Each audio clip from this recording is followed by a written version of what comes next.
Hello, this is John Fisher, and this is the catch of the day for April 18, 2022.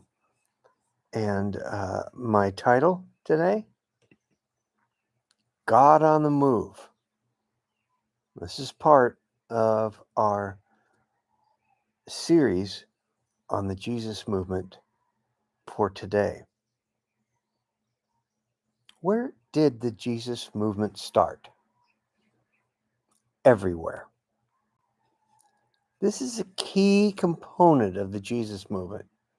It's what proves that it was driven not by any person, place, organization, or event, but by the Holy Spirit. Many movements begin in one place and spread out from there. Not the case with the Jesus movement.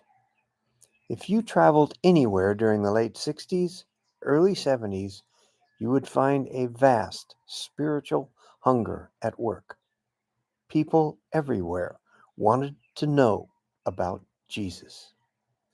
You might think you were bringing some new message of Jesus and the gospel to some new area, only to find it was already there and going strong on its own, whether on the street or in people's homes or in communes or in established churches that welcomed long hair and jeans. It was happening simultaneously everywhere. It was in the air, or as Dylan sang, it was blowing in the wind. Some think it started in California. Some think it was in the Midwest, or on the East Coast, or in Sweden, or South Africa, or Canada. They are all correct. It was like everyone, everywhere got the memo at the same time. In 1970, I ran into a singer-songwriter from Sweden whose story paralleled mine exactly. We were both we both started writing songs about Jesus at virtually the same time. We both had about the same number of songs written when we met, and we were both starting to record. That year, he toured with me in America, and that summer I toured with him for a month in Sweden. 2 years ago, when I was doing some research for a book about a ministry in South Africa, I found that there was a big youth revival going on in Cape Town in 1968. I was not surprised. What's the point of this today? Beware of anything that claims to be a movement of God but is man made. There's a lot of speculation today about Jesus, about another Jesus movement. Movies and documentaries about the last Jesus movement are quite popular right now. But movies and documentaries don't make a movement. You'll know it's a movement of God because you won't be able to explain what's happening any other way.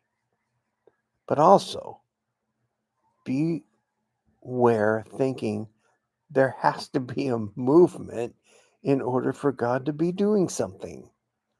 It doesn't take a movement for God to move. He is always on the move, just in different ways.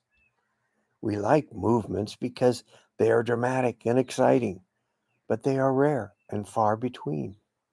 Meanwhile, we go along day to day, seeking what God is doing in the world at large and in our own corner of the world in particular. What is he doing in your life right now? That's what's important today. What is God teaching you? What new thing has he made known to you today? So if anyone tells you, there he is out in the wilderness, do not go out. Or here he is in the inner rooms, do not believe it. For as lightning that comes from the east is visible even in the west, so will be the coming of the Son of Man. Matthew 24, 26 through 27.